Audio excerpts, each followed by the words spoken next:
violin playing takes a long time to learn. And while that fact is never going to change, there are 3 things that you can start doing today that will immediately improve your violin playing. Let's talk about it. I'm Tobias Murphy, and this is Murphy Music Academy. Now, of course, after you start these 3 things and you subsequently improve immediately, you might then find yourself needing some deeper instruction. So if that is the case, then please shoot an email to admin@murphymusicacademy.org to set up an online trial lesson with myself or any one of our wonderful private teachers. And of course, if you happen to be a returning viewer to the channel, then go ahead and hit that like button because you and I both know you're going to like the video. And if you're new to the channel, welcome. You can like the video whenever you feel like it. With the obligatories out of the way, let's just jump into it. Number 1, learning to play on the pads of your fingertips. Now, often when people hear the term pads of the fingers, they think it means to put the fingers down flat like this. Which there are times when playing more like this can work quite well.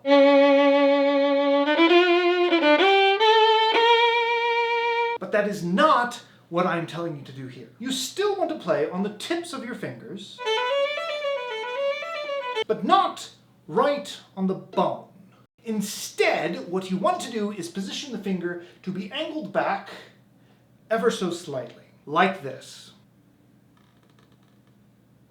Learning to play with the fingers generally in this position will improve your violin playing in 3 very important ways. Firstly, this is a much more relaxed shape to the hand than this.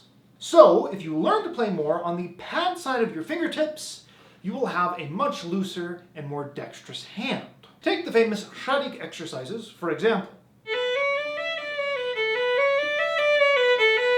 While you can play in the way that I just demonstrated, you're going to have a much easier time cultivating proper left-hand technique if you take the more ergonomic position of the fingers.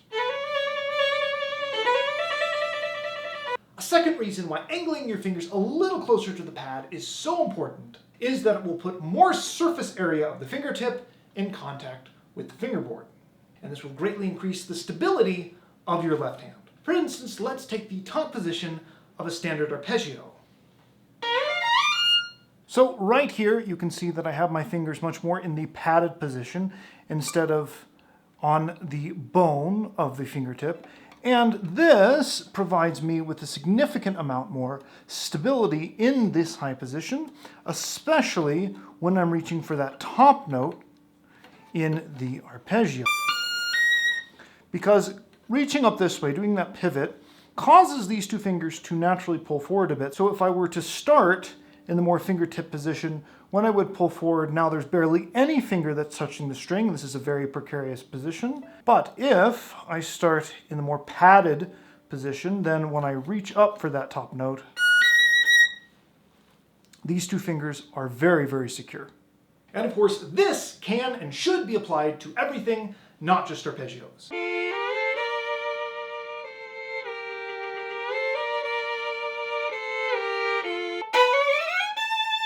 If you angle the fingers slightly more towards the pad, your left hand is going to feel so much more secure.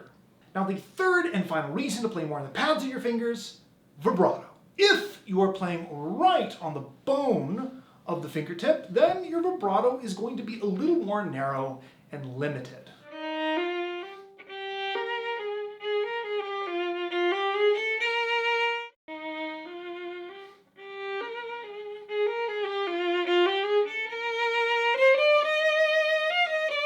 Suddenly now, the vibrato has a much greater range, expression, and beauty. And if that hasn't convinced you, then just watch these videos of really great violinists doing exactly this.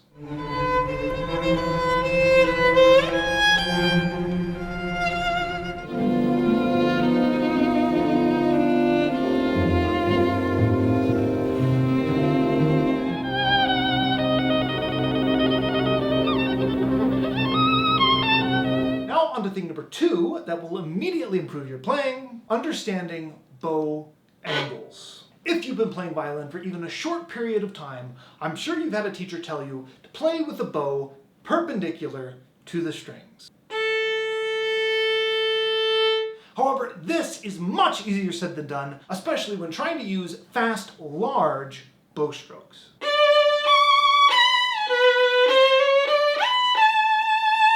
Where instead, this often happens. In order to fix this and immediately have better bow control, you have to do something a little counterintuitive. Manipulate the angle of the bow at the start of the bow stroke. That's right, in order to play with mostly straight bow, you have to not play with straight bow. This is actually not a Zen riddle. Let me explain.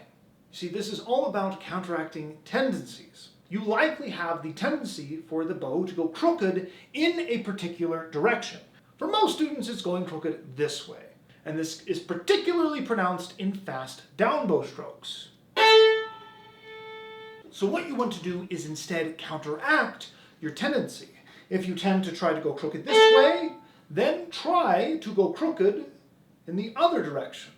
Most of the time, this will cause you to cancel out your previous tendency and just keep the bow fairly straight. Now, more importantly, understanding bow angles can help you control your sounding point, or where you place the bow between the bridge and the fingerboard.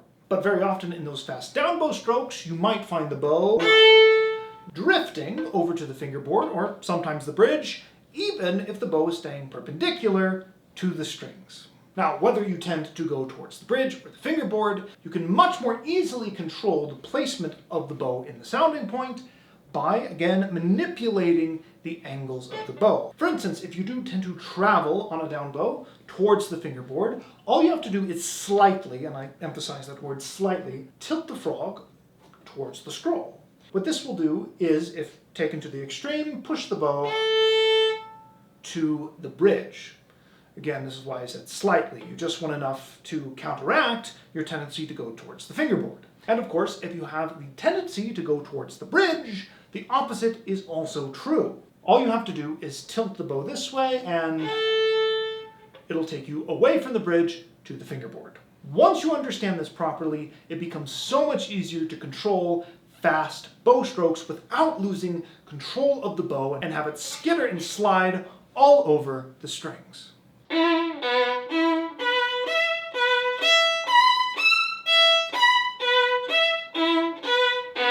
Now, credit where credit is due, I actually stole this segment from a colleague of mine in Australia named Jonathan Taylor.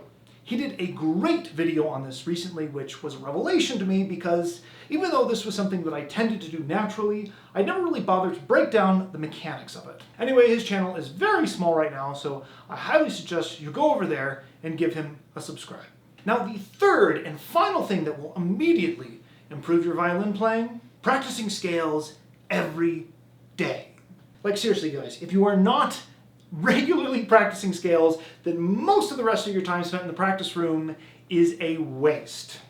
You may think, oh, I have so much music to work on, I don't have time to practice scales. Wrong! If you want to learn a lot of music, you don't have time to not practice scales. You can learn all the sonatas, concertos, and showpieces you want. You won't actually learn the violin at a deep level unless you commit to regular scale practice. Now, if you don't know where to start with practicing scales, then please check out my latest video on the best way to approach your scale practice. Even if you aren't really quite sure what to do, just start practicing scales. This one may not immediately make you a better violinist in terms of, I've heard people switch their position of their fingers to the more pad side and immediately sound better. You start practicing scales today, you won't immediately sound better today, but you will start noticing some real improvements in your playing within a few months, if not a few weeks. And in violin time, that's basically immediate. I've been Tobias Murphy for Murphy Music Academy, always here to remind you there is no pleasure in mediocrity. Happy practicing, and I'll see you next time.